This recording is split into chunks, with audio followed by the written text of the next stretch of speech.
Welcome! We're here for Mythborn Live. I've gotten a lot of requests from friends of mine and from other writers about the whole process actually of getting your book to market. And I realized I've spent a lot of time actually learning the process both at Amazon and also through with professional editors and publishers how the whole process sort of works. And I think there's a lot of confusion as to, first of all, what editing is. I didn't realize there are different kinds of editing until I worked with professional editors. Less confusion, but maybe a little more fear around the process of editing because the idea of someone reading your book before it's completely ready and then giving you feedback on it can be disconcerting. And I certainly felt that way when I was starting. But I think that the benefits of having an editor far, far, far outweigh the idea of editing it yourself. You might have a situation where your manuscript is awesome, incredible, so great. You definitely want to have fresh eyes on it, and you want to remember that the editor is actually your best friend. They're the person there to make your product be better, right? So the idea that you shouldn't have someone reading this is almost counterintuitive if you think about the fact that battling a little bit of a cold, maybe you can hear it in my voice. Excuse me if I cough or clear my throat. So do you need an editor? Yes, you do. I think that the idea of giving birth to something that has never existed before from you, inside of you, birthing it and then raising it and polishing it and then pushing it out into the big wide world without somebody reading it first is actually cruel to your manuscript. I think that your manuscript deserves the benefit of, let's call it, finishing school. And that is an editor.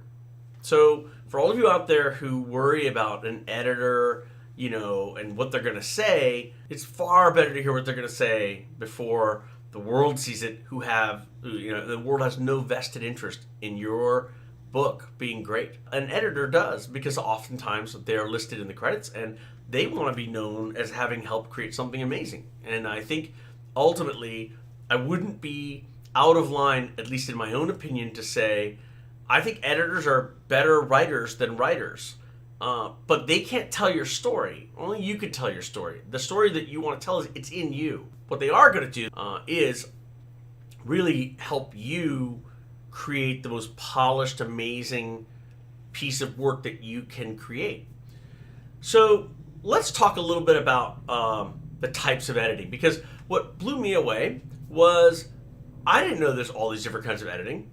Okay, so let's talk about the different types of editing. There's sort of 3 types. There may be a 4th, and they may go by slightly different names. So I'm going to try and keep my terms very generic so that everyone understands what these things are.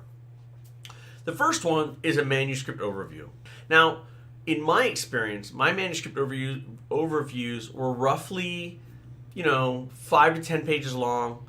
They aren't super like down to the line detailed. What they are is a general kind of feedback on, hey, is it exciting? Is it boring? Does it drag on? Do you repeat yourself a lot? How bad is your grammar? How much work is it going to take? What are some ideas that didn't get looped up? What are some things that you never got back to? Why did you mention this and not do anything more with it? Why didn't you mention that and not get back to it? If you have a typical story, it has 3 acts. So think about a manuscript overview sort of focusing on each act and then highlighting or focusing on parts in each act that worked well and parts that didn't work well. I have an amazing manuscript overview person. If you comment and ask, I will pass their information on. They are, both my editors are amazing, and I think I cannot tell you how much I endorse and recommend them if anyone's looking for this kind of help after this series is done.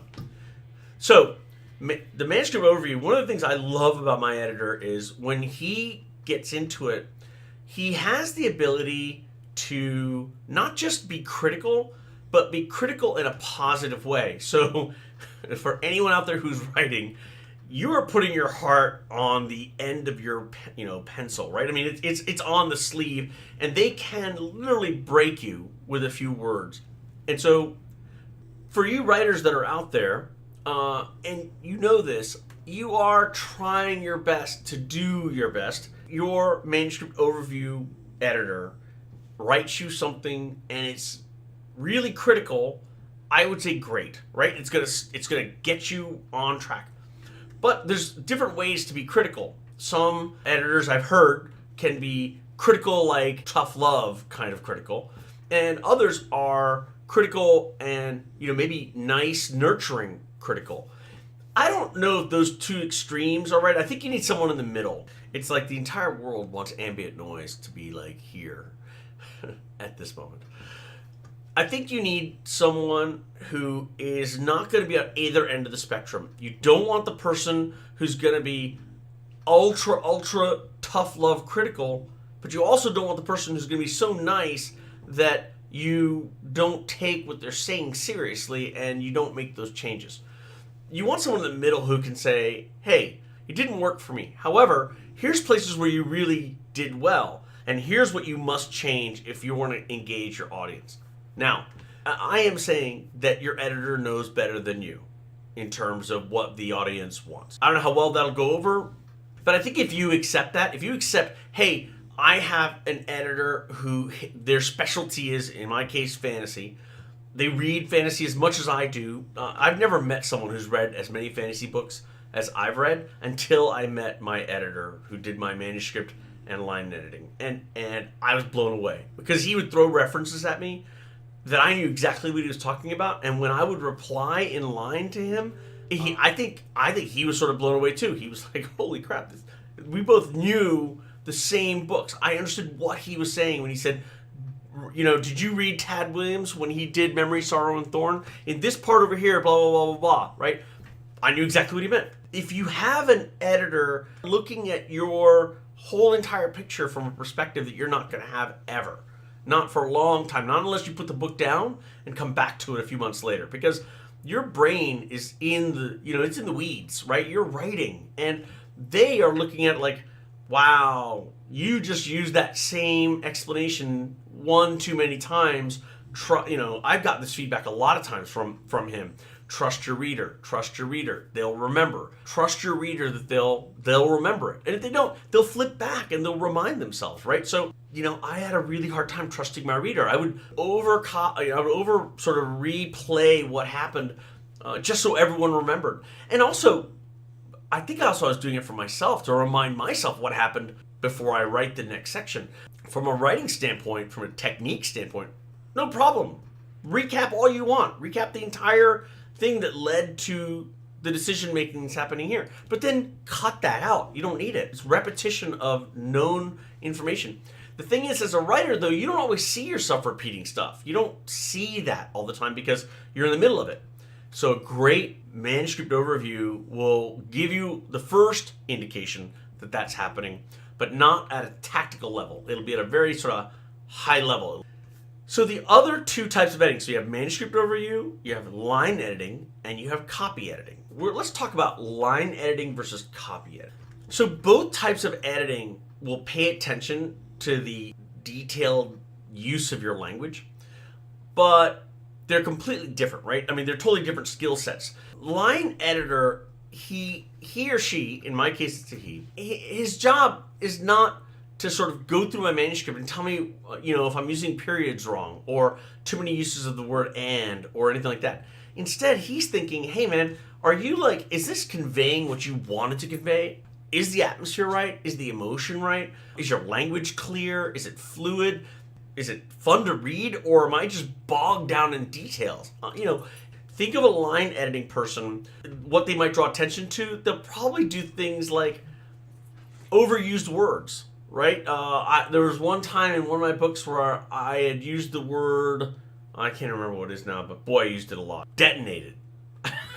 They'll also tell you about things like redundancies, like I said before, like, repeating the same information in different ways, and also run-on sentences. Sometimes we just do that. We're on, we're thinking, we're bam, we're doing our thing. They'll talk to you about passages that don't read well, right? I mean, like sometimes we'll write something and we're sort of just phoning it in because we want to get to what is exciting for us to write about. Every word you put down should matter. Part of your woven tapestry, and you need to take every thread. Every word is a thread, and every thread is important. Otherwise, you get a frayed rug, and it won't last. It'll fall apart after a while. They're also really good at helping you with like transitions, especially for me in combat transitions. Combat scenes are hard to write. A lot of people love my combat scenes. If you love them, thank my editor, right? I know what I want to say. My editor knows how I should actually construct that sentence so that the combat runs as smoothly as the reading of the combat. Because remember, if your eyes get caught somewhere in a combat sentence, so does the action. And if the action being described isn't caught up, there's not a stumble in the action, you don't want the reader stumbling over a word or over the word construction. And that's where a line editor is so helpful. So helpful. Also, it's weird, like English is my third language, right? I grew up speaking Thai and then an Indian dialect called Tamil. And when I learned English, I forgot most of Thai. But as many people know, Asian and Eastern languages, the sentence constructions are different, right? It doesn't go subject-verb the way that English writing does. So there are a lot of times where I would write something and it sounded right to me, but just wasn't used in normal English language. Shifting the order of things in sentences was incredibly important, right? Also, they help a lot. Line editors help a lot in like changes of pacing. Am I going, is the pacing matching the description like I talked about earlier in combat? Or, let's say that there's a very emotional scene and you want to linger in the emotion, but you're writing the scene so fast that like the person is already on to the two characters separating, going their own ways before the actual impact of the scene hits them. You haven't given them a chance to linger within the emotion of that scene. And so that kind of pacing, that kind of stuff, it really is the kind of thing that you will never see as a writer. Or if you do see it, you won't see potentially how to fix it. I'm in the middle of that forest, and I know that going in some direction will get me out, but what direction is the best direction, right? And that's where an editor, a line editor, is so important. I like that my line editor is also my manuscript overview person. I like that they do both, because the manuscript overview sets up his opportunity to understand where I'm going with the story. And after I give him feedback and fix my manuscript based on his manuscript overview and send it back to him, then he can start the line editing and start drilling down into these specifics. So think about it like a funnel that goes sort of like this, right? It starts with big, wide, general stuff about your manuscript that you need to fix. Then that's the manuscript overview and your rewrite of your manuscript based on that overview. Then you'll have your line editing, and your line editing is actually on a line-by-line edit. They are looking at the actual creative use of words, right? They are not looking at the technical use, the grammar of what you do. And that brings us to your copy editor. What's a copy editor? In my case, my copy editor, she happens to be amazing. What does a copy editor do? Well, they are there to address flaws in your final creative manuscript. The manuscript that you're like, this is the story. I fixed everything my line editor told me to. I've addressed all the issues in the manuscript overview. All my threads are right. All my story is right. This is the story I want to tell. Then the copy editor takes over. Technically, they should be the last person to touch your manuscript before it goes into production. They are there to look at your writing on a technical level. They want to make sure that the writing falls in the accordance with industry standards of what's acceptable today. They're there to do the most basic but like very meticulous spelling, grammar, punctuation, and syntax. They're going to flag factually incorrect statements and also ambiguous statements. I think this is more useful for people who are writing nonfiction. But anyways, and then they're going to check your spelling, your hyphenation, fonts, capitalization, numerals. They're basically a walking Chicago manual of style, right? I mean, they will weigh in a little bit on creative stuff just because they're reading your final story, so they're going to be like, oh, I love this part when da-da-da. But typically a good copy editor is really focused on the technical aspects of your manuscript. And I guarantee you, not a lot of people know the Chicago manual of style as well as a great copy editor does. They understand how everything should work from a grammar standpoint. So it's really, really, really important that your copy editing always comes after your line editing, right? Because manuscript overview is going to be your general stuff. Line editing is going to be your creative changes, right? And then copy editing is going to be your technical and your grammar changes. And you want to have those go in that order. I was not aware of all this complexity around getting your book ready. And when Mythborn went through this, I can tell you that the book that resulted is far better than the book I had written. I came up with the story Mythborn, but my line and copy editors, they came up with the story that you guys would want to read, not me, right? I came up with the story, they came up with something readable, right? And I think that collaboration is how you need to look at an editor. My experience on Mythborn was amazing. I look forward actually now to editing with them because not only do I learn more about things like don't write with a passive voice, white room syndrome, all these other things, but in general, sometimes I'll learn things that I didn't even think about. Like I remember one time my line editor said, "Hey, you got this sort of order of things going on. Did you ever consider moving some of these chapters up and moving some of these chapters down so that we could create more tension in the decision making?" And that kind of dialogue with another writer who loves your book and wants to be helpful, I gotta tell you, there's no greater feeling in the world than having someone like that in your corner. And then in the case of copy editing, knowing that someone has gone through your book and you know that you have not created any error that makes you look just, what's the word for, not being a good writer? Oh, you're illiterate. I'm laughing at myself right now. So they protect you against idea that you're an illiterate bum trying to put a book out. That triangle, a good team like that, I gotta tell you, the writing becomes really amazing and really, really fun. And what's also nice is, in my case, my editors have done book one. The same people have done book 1, book 2, book 3, and they're now going to be working on book 4, and they'll do book 5. So they've grown in the story with me. Look, the first time I wrote Mythborn, I did it myself. I did it self-published long time ago. The money to hire professionals. I sent it to all my friends, English departments. I did a lot of editing of my own. By the way, every single one of those people, they deserve a huge kudos, particularly friends. Hey, can you reread what I just fixed that you told me to fix? I mean, it's not their day job, right? They have day jobs. 200,000 words to reread. That's a serious commitment, right? And your line editor and your copy editor, they're the ones you go back to and say, hey, I fixed everything. And they'll be like, great, let's read it again. And they have the patience to read through this thing 7, 8, 9 times and watch sort of the progress of your story and how it's tightened up and how it feels better. And, I have a copy of that original Mythborn that I self-edited, and then I have a copy that I edited with this team. And it is night and day how much better it is when you have editors involved. People are going to wonder about cost, right? Good editing costs money. So in my experience, each of these stages, manuscript overview is cheaper. Maybe that's like somewhere between $500 and $1,000.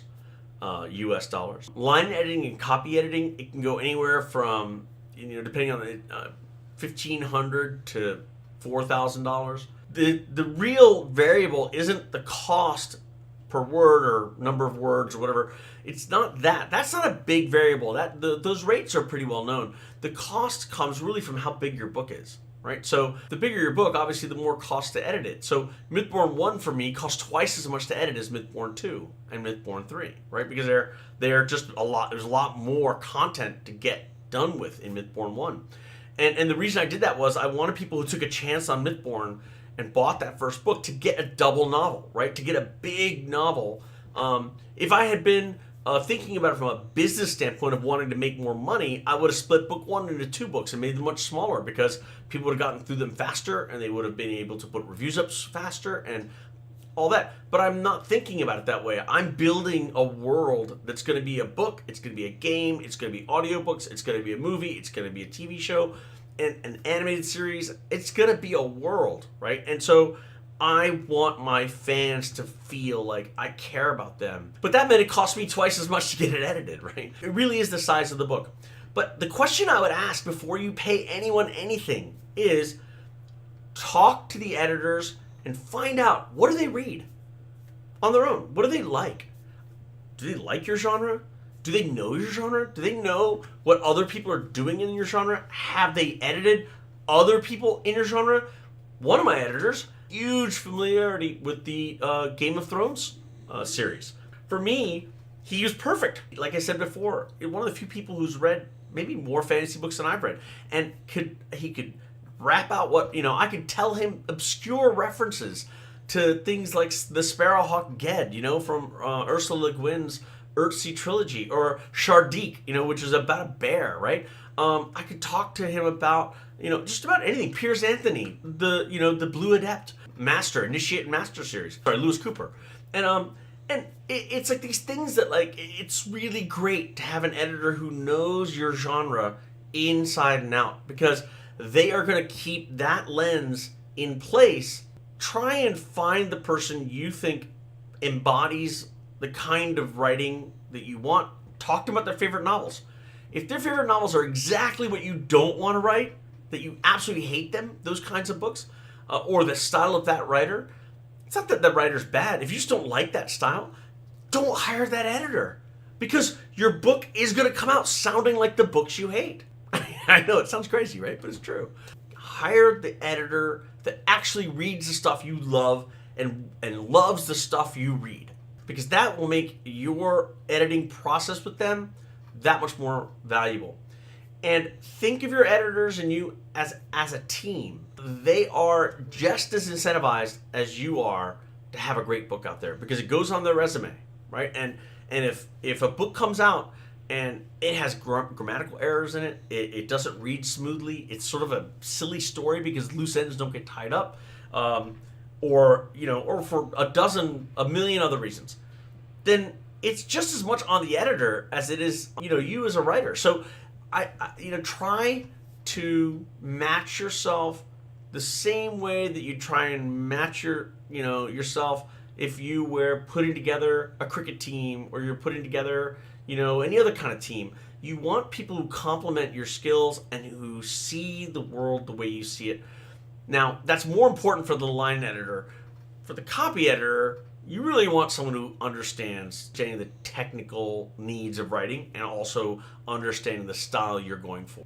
And then finally, in the end, follow their advice, right? Because it's rare. I mean, I'm sure there's stories out there of some author out there who's like, oh, I didn't follow my editor's advice, I did it my way and I sold 1 million copies.